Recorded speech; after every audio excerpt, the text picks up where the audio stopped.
A veces pienso que el momento exacto en que mi vida se rompió ocurrió mucho antes de que yo pudiera entenderlo. No fue el día en que abrí aquel sobre, ni la tarde en que escuché esa conversación que nunca debí oír. Fue mucho antes, probablemente el día en que vi a mi hijo por primera vez y sentí algo que creí eterno, porque cuando sostuve a Daniel entre mis brazos, con su cara arrugada y sus ojos cerrados, juré que lo protegería de todo. Juré que nada en este mundo podría separarnos, y lo que nunca imaginé es que el mundo ya había empezado a mentirme desde el principio. Durante años mi vida fue simple, no perfecta, pero simple. Tenía un trabajo estable, una casa modesta y una rutina que giraba alrededor de mi familia, y Daniel era el centro de todo. Cada decisión que tomaba tenía su nombre escondido en algún lugar, cada sacrificio tenía su rostro como recompensa. Cuando era pequeño se aferraba a mi dedo para caminar como si yo fuera la única cosa sólida en su universo, y yo me sentía exactamente así, como su universo. Recuerdo noches enteras sin dormir cuando tenía fiebre, recuerdo cargarlo por el pasillo mientras su respiración se agitaba contra mi pecho. Recuerdo aprender a preparar biberones a las 3 de la madrugada con los ojos medio cerrados, recuerdo su primera palabra, su primer día de escuela. La vez que se cayó de la bicicleta y me abrazó llorando como si el mundo se hubiera acabado, todo eso está grabado en mí con una claridad casi dolorosa. Ser padre se volvió mi identidad. Pero lo curioso de los recuerdos es que con el tiempo empiezan a mostrar grietas, pequeños detalles que en su momento parecían insignificantes empiezan a tener otro peso, otra forma, otra verdad escondida. Daniel nunca se pareció mucho a mí. Al principio nadie le dio importancia, se parece a la madre, decían, y yo asentía porque tenía sentido. Tenía los ojos oscuros de Laura, su forma de sonreír, incluso la manera de inclinar la cabeza cuando estaba confundido, pero con los años empezaron a aparecer diferencias que no sabía cómo explicar. Su cabello era mucho más claro que el nuestro, sus rasgos eran distintos, incluso su forma de pensar parecía venir de otro lugar. Nunca dije nada, no porque no lo notara, sino porque el amor tiene una manera extraña de silenciar ciertas preguntas. Laura y yo nos conocimos jóvenes, ella tenía esa energía que hacía que todo pareciera más ligero, nos reíamos de cosas simples, hablábamos de planes grandes que nunca sabíamos si cumpliríamos. Cuando me dijo que estaba embarazada sentí miedo, sí, pero también una especie de orgullo silencioso, como si la vida me hubiera elegido para algo importante. Nos casamos poco después.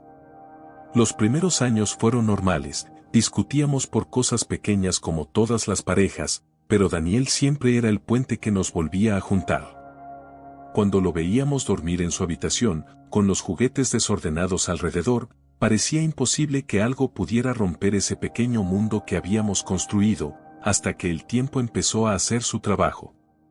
Las discusiones se volvieron más largas, más silenciosas, más frías. Laura comenzó a cambiar, pasaba más tiempo fuera de casa, al principio eran excusas simples, trabajo, amigas, reuniones. Yo quería creerle, no porque fuera ingenuo sino porque la alternativa era demasiado incómoda.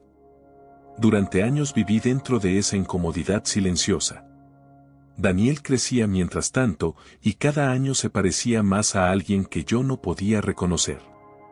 A los 10 años comenzó a hacer preguntas sobre cosas que yo no sabía responder, preguntas sobre su familia, sobre sus abuelos, sobre por qué tenía rasgos distintos a los míos.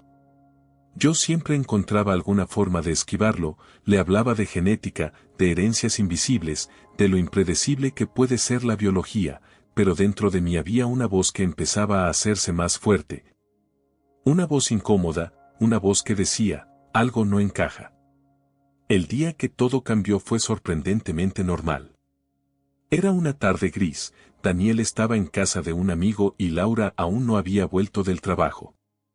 Yo estaba revisando unos documentos en el escritorio cuando encontré un sobre entre los papeles del seguro médico, uno de esos sobres oficiales que normalmente nadie quiere abrir. Lo abrí sin pensar demasiado. Dentro había resultados de laboratorio. Al principio no entendí lo que estaba leyendo, eran términos médicos, números, porcentajes, pero en el centro del documento había una frase clara, fría, imposible de interpretar de otra manera. Probabilidad de paternidad, 0%.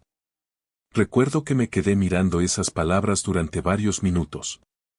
No reaccioné, no sentí nada inmediato, fue como si mi cerebro hubiera decidido suspender la realidad durante un momento. 0%. La frase parecía absurda. 12 años de vida reducidos a una estadística. Mi primer pensamiento fue que debía ser un error, un documento equivocado, una confusión administrativa, pero debajo aparecía el nombre de Daniel y debajo, el mío. Algo dentro de mí se rompió de una manera silenciosa.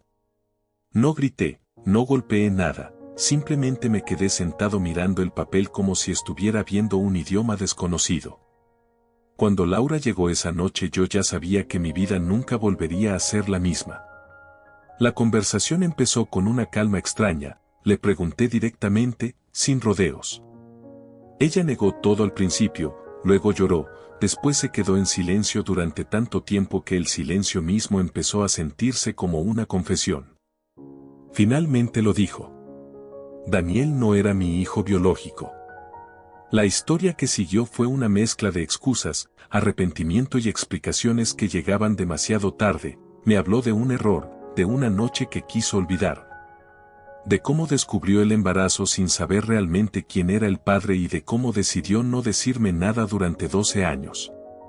12 años en los que yo cambié pañales, pagué escuelas, curé heridas, enseñé a andar en bicicleta, abracé pesadillas, celebré cumpleaños y construí cada parte de mi vida alrededor de un niño que biológicamente no era mío. La palabra traición se queda corta para describir algo así.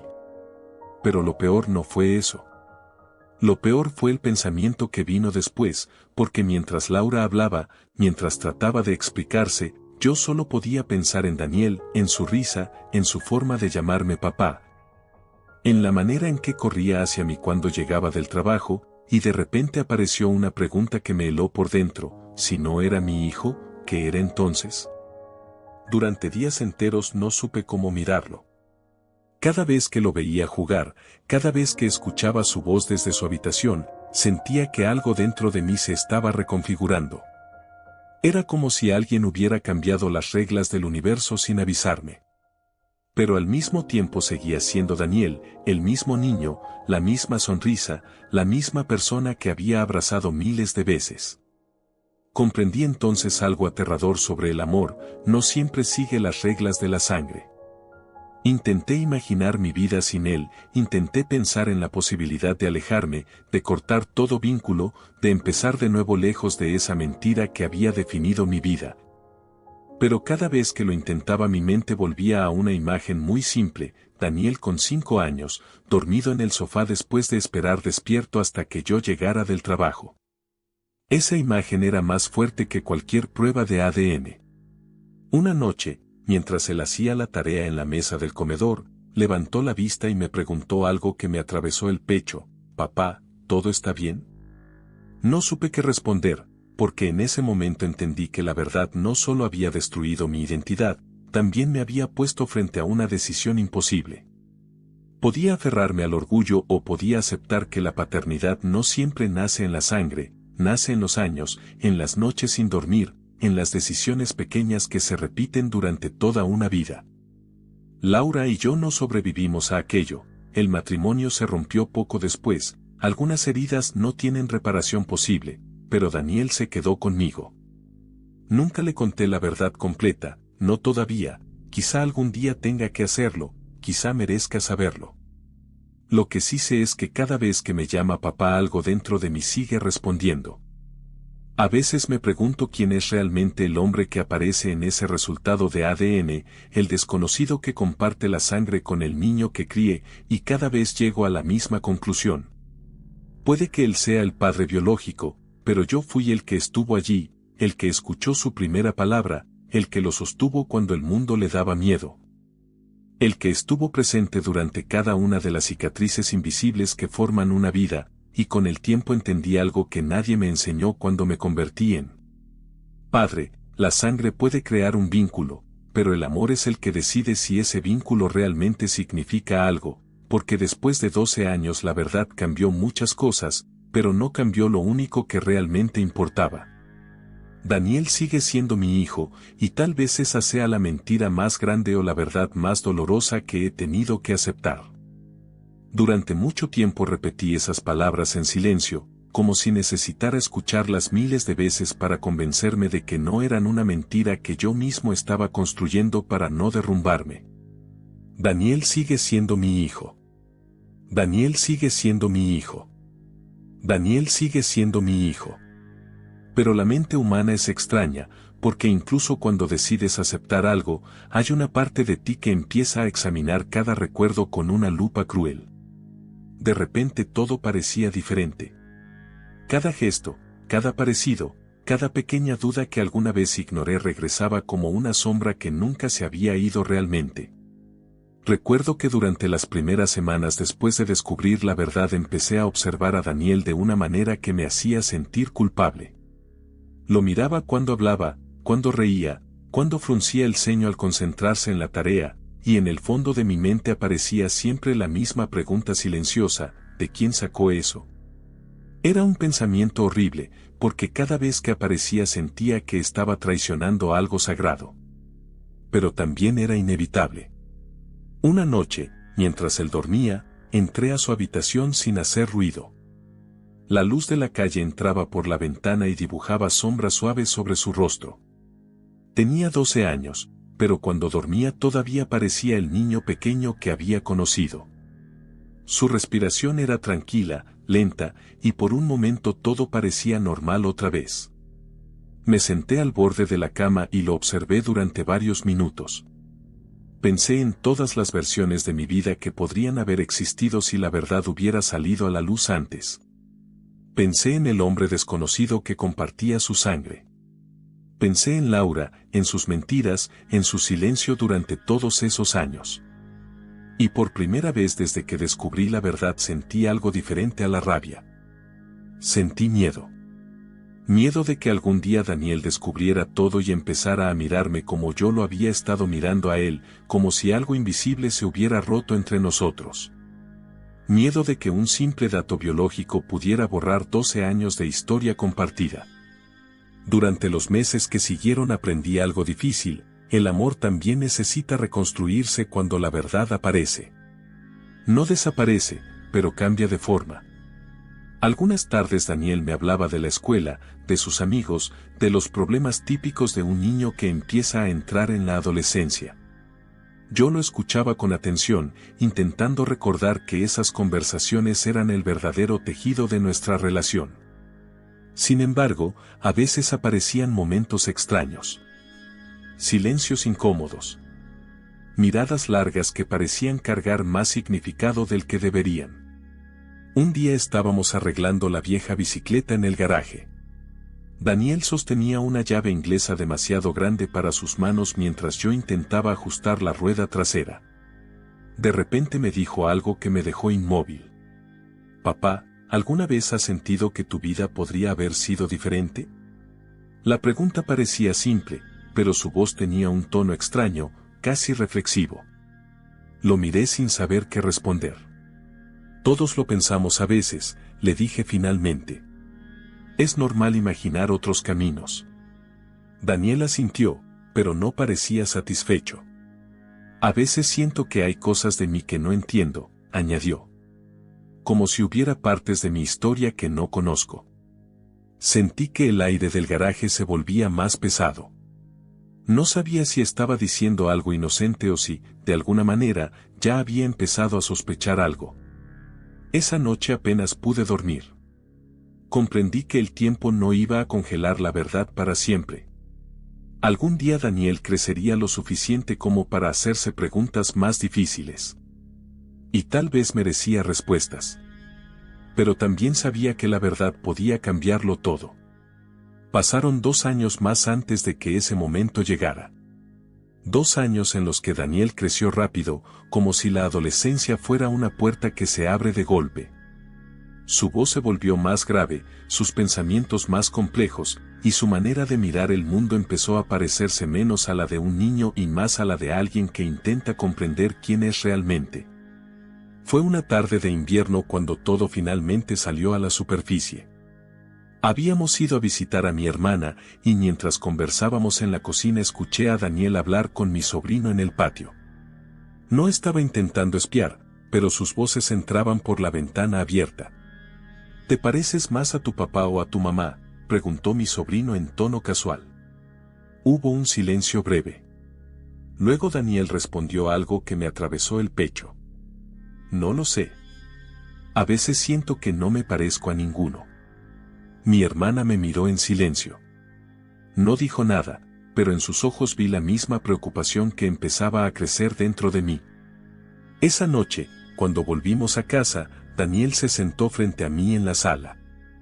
No estaba nervioso, pero había una determinación en su mirada que nunca había visto antes. Papá, quiero preguntarte algo, dijo.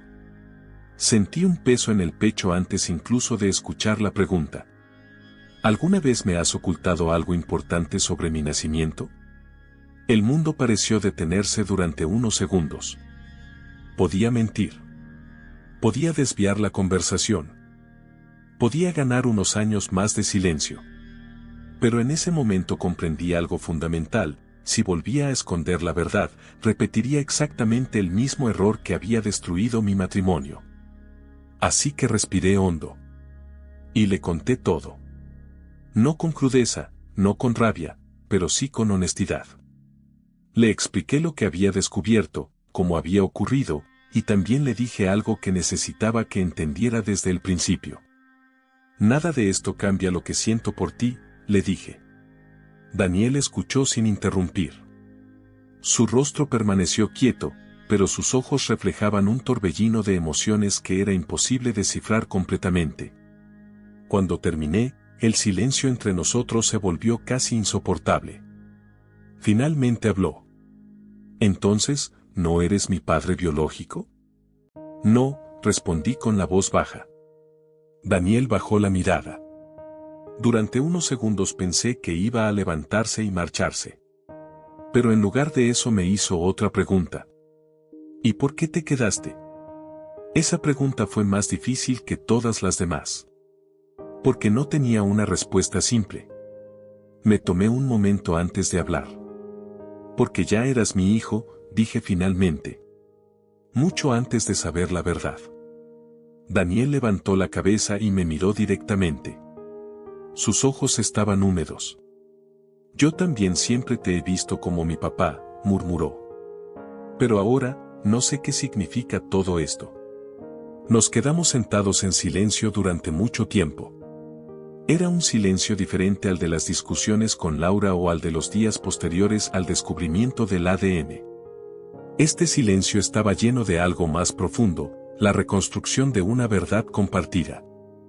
Los meses siguientes no fueron fáciles. Daniel pasó por momentos de confusión, de curiosidad, incluso de enojo hacia su madre.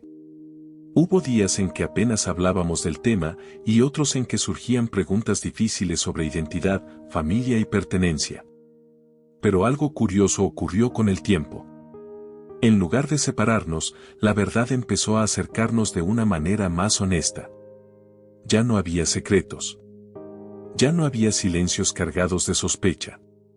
Un año después, en una tarde tranquila, Daniel me acompañó a caminar por el parque donde solíamos ir cuando era pequeño. El lugar había cambiado poco. Los mismos árboles, los mismos bancos, el mismo camino de tierra que tantas veces habíamos recorrido. Nos sentamos en uno de los bancos mientras el sol empezaba a caer. Daniel miró a su alrededor y luego dijo algo que todavía resuena dentro de mí. He estado pensando mucho en todo lo que pasó. Esperé en silencio. Creo que la sangre explica de dónde vienes, continuó. Pero no explica quién te cría. Lo miré sin saber qué decir. Daniel sonrió ligeramente.